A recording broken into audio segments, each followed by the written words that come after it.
ఆ భగవంతునికే నేను బాకున్నా. ఆ బాకి ఏంటంటే మీ అందరి రుణం తీర్చుకోవాలి. నేను నా గొంతుల ప్రాణం ఉన్నంతసేపు మీ అందరికి కూడా ప్రజాసేవ చేస్తా. మీ అందరికి కూడా హాస్పిటల్ సేవ కానీ ఇంకా ఏదైనా సరే ప్రతి సేవ నాకు మంచిగా భగవంతుడు కూడా మంచిగా డబ్బులు ఇచ్చిండు, ఆస్తి ఇచ్చిండు, కొడుకులను ఇచ్చిండు, కోడళ్ళని ఇచ్చిండు.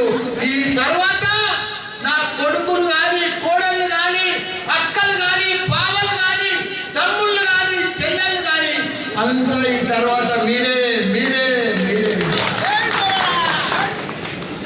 నాకు భద్రా కొడుకు